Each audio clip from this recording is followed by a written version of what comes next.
A man with a memory worse than a goldfish uses tattoos as his memory aids to try and find out who clapped his wife. This one's pretty complicated, so pay attention. So in the first scene, there's this guy holding a photo and watching it develop. I think it's those ancient kinds of photos that you take, and then you have to like fan the film so the photo can develop. Boomer moment. Everything looks like it's going in reverse motion though. Apparently our main character has just clapped a man in the head, but I guess we're about to find out what led us to this moment. First thing you need to know is that the movie has two sequences. There's a black and white sequence of scenes that's in chronological order, and then there's the colored sequence that's in reverse chronological order. Our character seems to have some form of memory issue because when he's thinking to himself, he seems not to know where exactly he is and how long he's been there. This is about as confusing as Christopher Nolan movies get. Strap in. Anyway, we find out that our main character's name is Leonard Shelby. In the next scene, he's downstairs at the reception of the motel when some cheery guy, the guy he clapped at the beginning of the movie, comes looking for him. They seem to have been friends because there's some kind of playful rapport between the two. So why exactly is this guy worthy of death? We're about to find out. Leonard and his friend drive down together to some abandoned building. I guess Leonard is looking for someone, judging by his actions and statements. Anyway, something to kind of just hold somewhere in your mind when watching this movie is that Leonard has his complex system of photos, tattoos, and notes to help him remember. Like I said, some sort of memory issue going on here. Or should I say, skill issue. So when Leonard gets to the building, he digs into his pocket and finds his picture of our soon-to-be dead guy. On the photo, Leonard has scribbled something about the guy being a liar and that he should not believe, and instead, make sure he claps the guy. So slowly, he takes out his gun, and that's when we find out that whoever this soon-to-be dead guy, aka Teddy, is, he did something really bad to Leonard's wife, and now Leonard is going to make him pay. Anyway, we're back to the black and white scene. Here, Leonard is explaining the nature of his memory problem. He knows who he is and pretty much everything there is to know about himself. However, he has zero short-term memories. I mean, talk to him for too long and he's going to forget who the heck you are and why you're talking to him in the first place. And that's why he has to write notes and come up with this delicate system to make sure that his notes don't get all mixed up, turning him into a psycho. Having the kind of memory problem Leonard has is a tad bit inconvenient. You've got to know your own handwriting like crazy well, and you've got to write things in the right places. And you can never let people write for you, because people are the worst, and some of them just want to see you rip in peace. To give you some insight into his system, you know, just in case you ever get anterograde memory loss. So, important information goes to the body, so you don't forget or throw it away. Then clothes with several pockets, so that you can keep notes and photos compartmentalized. It's all about systems, baby. That said, we see Leonard writing that note to himself to not believe Teddy on the picture. We still don't know why, though. After, Leonard leaves his room. He goes down to the motel's front desk and has this conversation with the guy there. A conversation that he has had a zillion times, but can't seem to remember. Anyway, he asks the man at the reception to let him know when Teddy shows up, and just as they say, when you speak of the devil, he does what? He shows up. The next scene, colored now. Leonard is at the bathroom in a diner, where he apparently just finished meeting up with someone. He picks up a package and goes from there to a place called the Discount Inn, the motel where he's staying. When he gets to his room, he pins the picture along with that of his wife in his car on his crazy board. He opens up the package, which is marked for Leonard from Natalie. That's when we learn Teddy is actually John Edward Gamel. He finds out his so-called friend Teddy has been lying to him, confirmed by the fact that Leonard already wrote on the back of the photo of Teddy McJohn G not to believe his lies. By the way, I'm just going to call him Teddy McJohn G going forward. Anyway, after Leonard's discovery, Teddy McJohn G calls and tells Leonard that he's coming. Leonard is so chill, so he's like, cool, cool, cool. It's still not clear that Teddy McJohn G is the guy he's after. The only thing we know so far is that Teddy McJohn G has been lying to Leonard. When Leonard checks his hand, he finds that he's written 4 important facts about the guy he's after. The guy he's after is male. Yes, you have to clarify that these days. And white. His first name starts with J, as in John or James, and G, as in who knows, maybe Gamel. Leonard's guy is also a substance dealer, and his license plate is SG137IU. Features that perfectly match those of Teddy McJohn G. So Leonard calls it. This is the guy he's been looking for, which is why he makes the note on the photo to clap him. I hope this does not turn out to be a mistake, because I mean many unknowns in this thing. But then again, a John G clapped and clapped his wife. Interpret that however you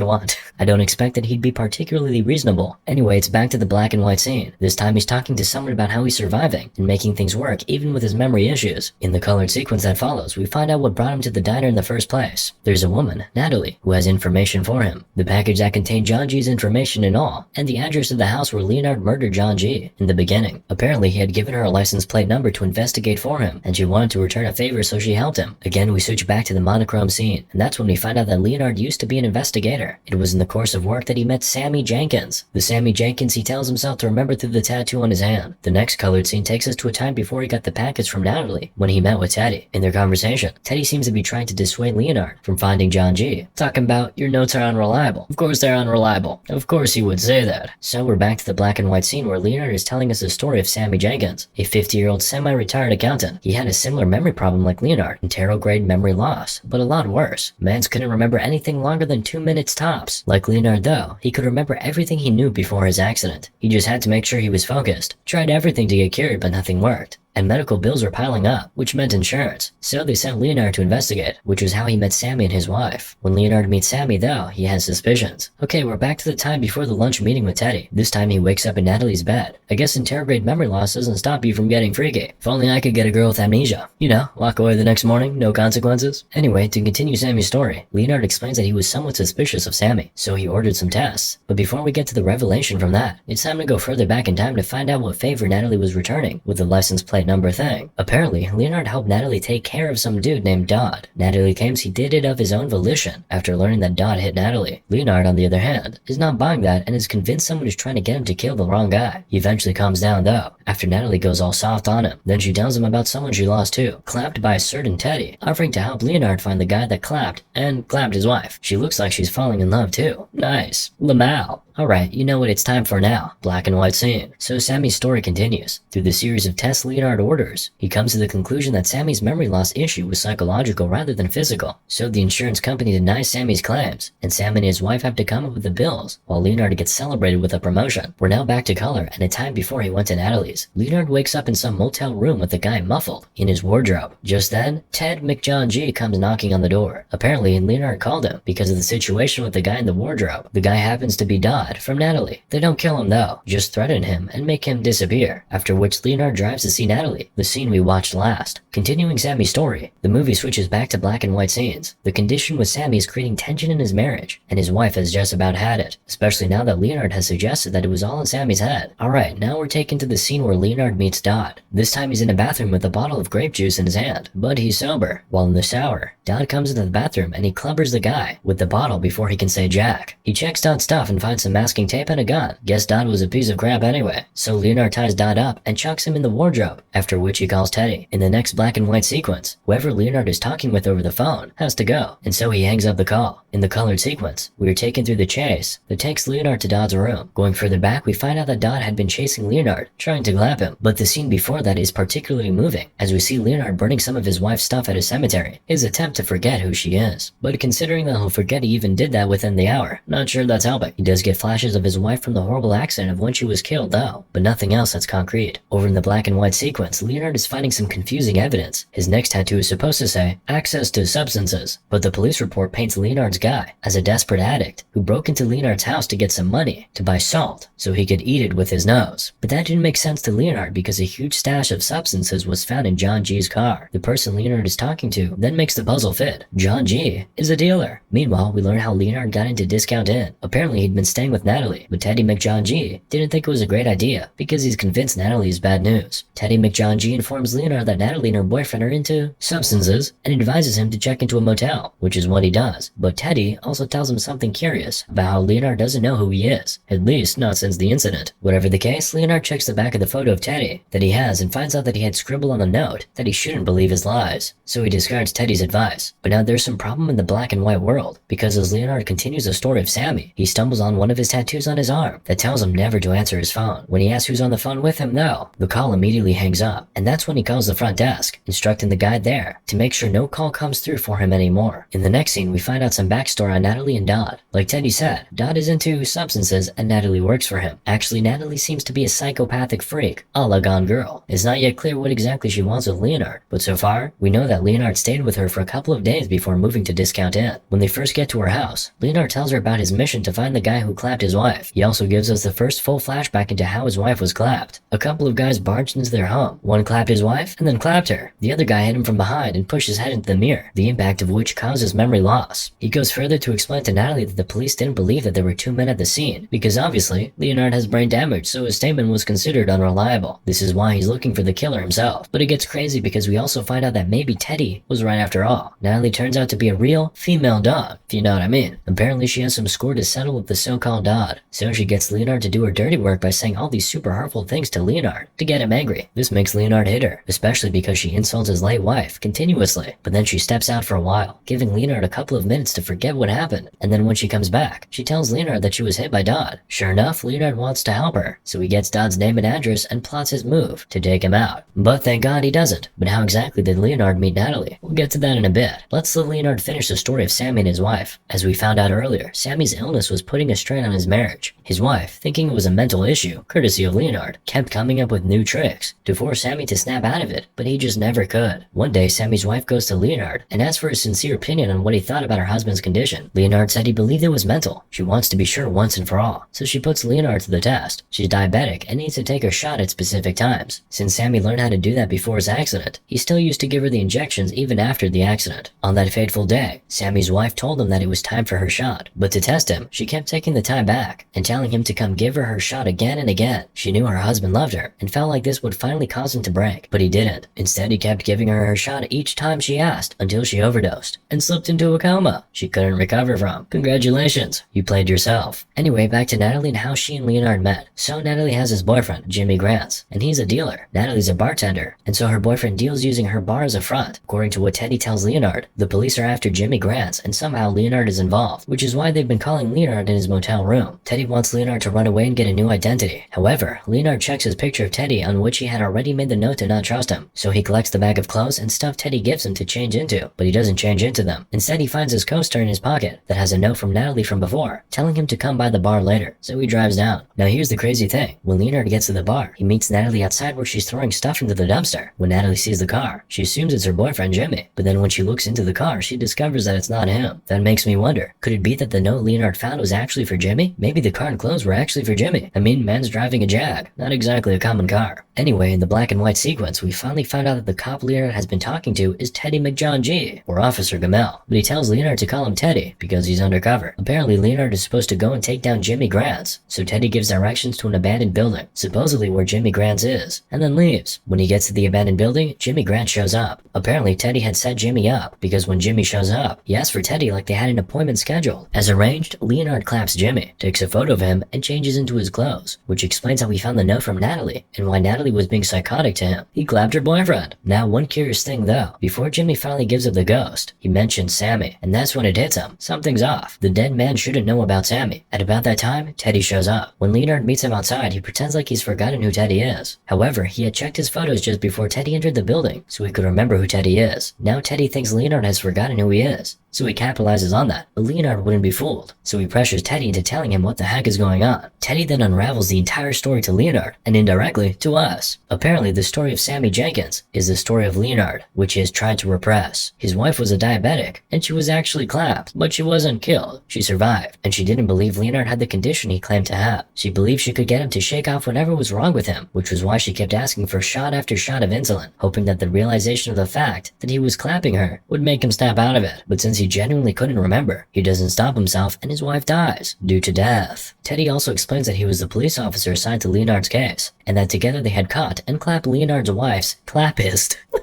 Teddy even showed Leonard a picture that he took of Leonard after they caught the John G that clapped his wife. But the issue was Leonard could never remember catching his wife's clappist. So Teddy started to give him new John G's to clap, indirectly giving Leonard a sense of purpose. When Leonard finds out this truth from Teddy, he decides to put an end to the whole thing. So he scribbles on the back of Teddy's picture to not believe his lies. He then makes a note to tattoo Teddy's license plate next, so that after he forgets, he will mistake Teddy for John G and clap him. And so that explains the first scene where we see Leonard shoot Teddy dead in the abandoned building. So yeah, just like that, the movie ends with Leonard going to the tattoo parlor. Yet another head scratcher from our beloved Christopher Nolan. Moral of the story, don't forget to subscribe.